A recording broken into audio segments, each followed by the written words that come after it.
across to our panelists here on our show. Joining us, two doctors. Dr. DRANKITABAIDYA is joining us, a consultant of infectious disease, 8C MCT of Manipal hospitals in Dwarka. There's also Dr. Anil Vardani, who's joining us, the director of internal medicines at BLK Max Hospital. Well, I'm going to first go across to Dr. Baidya, because many people, the first thing everyone's discussing and talking about it, the first thing that everyone's asking, how do we know if we have this variant of influenza? Because the symptoms are very confusing, very COVID-like symptoms.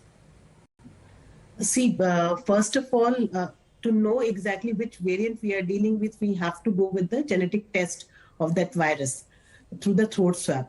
But if we see the symptoms of COVID-19 and the influenza being a viral disease, we see almost similar symptoms, but we don't see the loss of taste and smell in influenza. We see a lot of GI symptoms in influenza. We see a lot of upper respiratory tract symptoms in influenza, like congestion, nasal congestion is there, sore throat is there.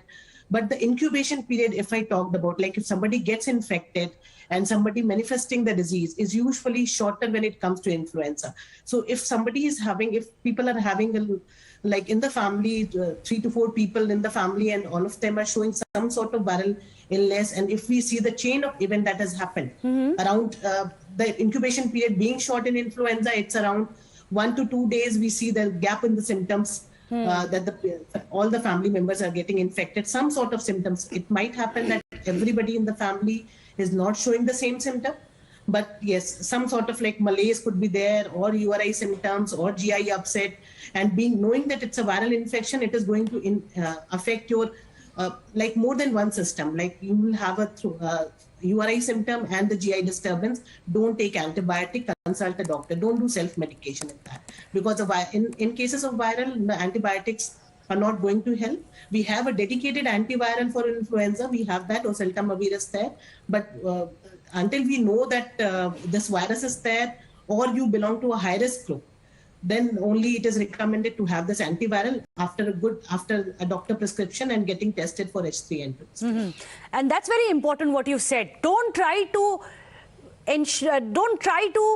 cure yourself with self-medication. Do go to a doctor. It's important you don't self-medicate. There has been a lot of confusion, a lot of myths roaming around this specific influenza, which is why we've opened our call lines.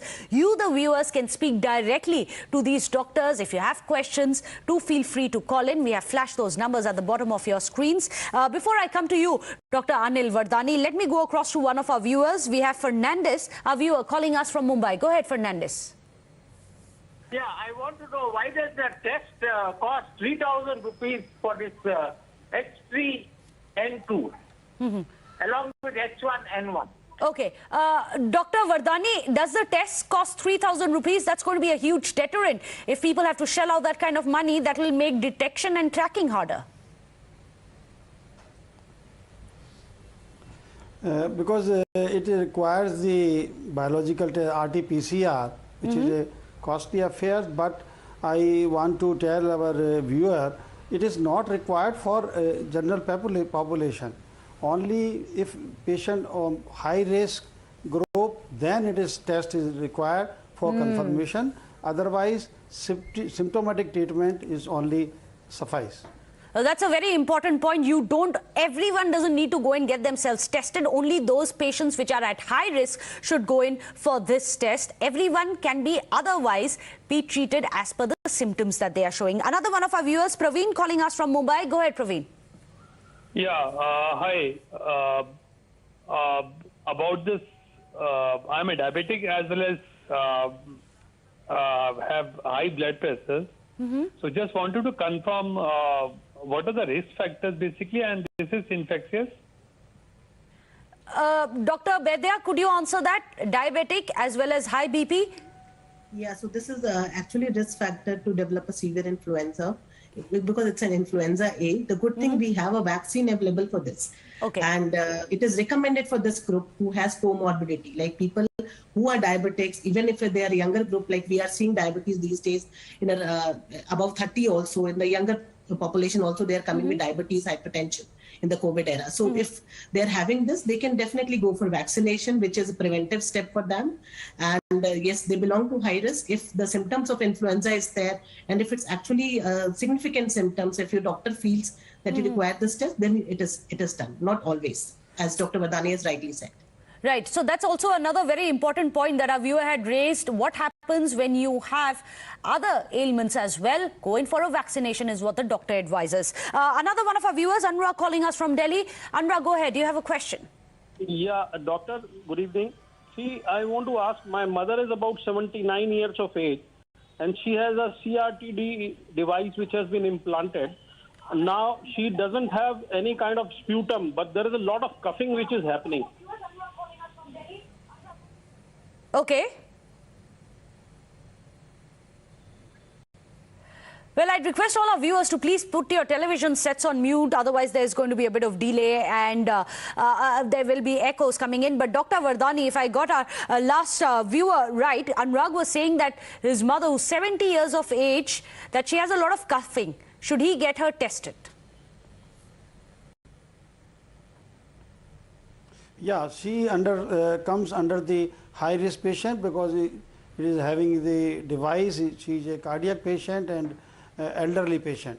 So for the interest of the viewer, all diabetic, hypertensive patient, cardiac patient, those are having the heart failure or and other chronic illness and pregnant ladies. All these are group comes under the high-risk group. So in the time of these outbreaks, these patients are required to be tested.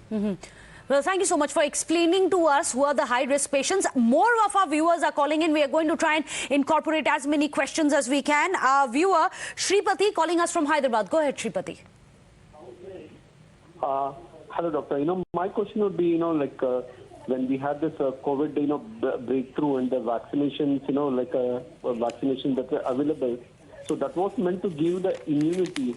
Now, with the influenza that we're seeing with the similar symptoms, so why is the same immunity not being seen? Are you talking about the COVID vaccine? Yeah. Yes. Dr. Vaidya, if you could answer that. COVID vaccines have been taken. Does that show immunity against H3N2 as well? Yeah, so actually it's a different virus altogether. It's not the coronavirus, it's a different virus. It's an influenza virus. Okay? So they will not have any cross-protective immunity, but we have a dedicated vaccine for flu virus. And that is that we are using this since long. It's not a new vaccine. Very much effective, recommended in pregnant ladies also, that much safe. So you can take the influenza vaccine, which is going to prevent this severe influenza infection by influenza A major strain and 2 of the influenza B strains also. So can you give the name of the vaccine again? These viruses keep on changing their structure. So this is why they keep on mutating. So this is why every year WHO announces the particular strains of virus, influenza virus, that is needed to be in the vaccine so that it is preventing for that flu season. So it is mutating so fast. So the herd immunity questions is actually very far when we talk about influenza. They're completely different. But Dr. Vaidya, can you, for the benefit of our viewers, give us the name of the vaccine as well? So we have a quadrivalent vaccine that is available from different companies. I will not talk about the trade name of that, but we have quadrivalent vaccine available, and it is given intramuscular single shot every year. Okay. And every year, if I talk about for the Indian strain, it is available in the month of August, and you should always vaccinate yourself if you belong to a high-risk category. Dr. Vardhani has already mentioned the high-risk group who should always take. Apart from that, healthcare workers, people who are frontline workers who are overly exposed in the community setting, they should also take. Absolutely. That's very important for all our viewers to note. Another one of our viewers, Sanjay, calling us from Hyderabad. Go ahead, Sanjay. Yeah, hi, good evening. I'm Sanjay from Hyderabad. How do we differentiate between this influenza virus and a viral fever which has a cough?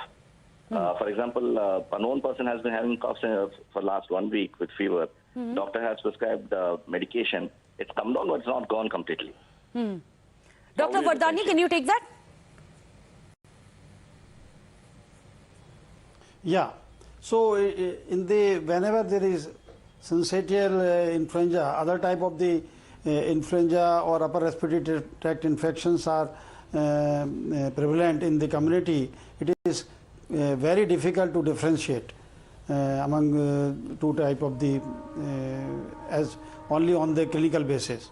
So that's why only in the high risk group, because otherwise whenever there is a viral outbreak, we have to treat the patient symptomatically, so nothing to worry. Only and as in the COVID, the patient can go for a just to observe some red flag signs, means if patient having breathlessness or during the COVID time, a lot of the accessibility of the oxygen pulse oximeters, so they can check their oxygen levels. If there is more than 95, nothing to worry, just require a symptomatic treatment. If it is less than 95, please must consult to the specialist, means a doctor. Or if it is a less than 92 and 90, then the patient may require hospitalization. This is usually happens. Unfortunately, the two deaths happens, and they all, one is from Haryana, is suffering from cancer, and another from Karnataka, is a diabetic and hypertensive, and both are elderly patients. Yeah. So there was comorbidity involved as well, and these were high-risk patients, which is why it's important for us not to panic looking at the statistics. Our viewer Landrain is also calling us from Delhi. Go ahead. Good evening, doctors. My name is Landrain and I am from Delhi. I'm just a little worried and I need to check this question with you. When we are sitting in office, we are sitting very close by. And, you know, people are all just cough, cold, some having fever, some having throat ache. So do we have to worry about wearing masks and, you know, maintaining social distancing? Dr. Baidya, should we mask up? So, see, this H3N2 is not a new strain as such, but yes, the basic precaution lies the same way as we were dealing with COVID. The thing is, it is very infectious in the prodromal phase also, and the incubation period is short. So when you start having the first symptom, if like somebody in the family is having the first symptom, maybe just a scratchy throat is there, and since we know this virus is in circulation, you have an elderly parent at home or a small child or like a comorbid person at home, then it is spreading the same way through, and wearing a mask will definitely help. Also, hand hygiene will definitely help. It will prevent other members of the family, but yes, right timing is also very important. Once everybody is infected, your mask is not going to prevent the spread in the family. But yes, if you're stepping out for some work, it is going to prevent the spread in the society.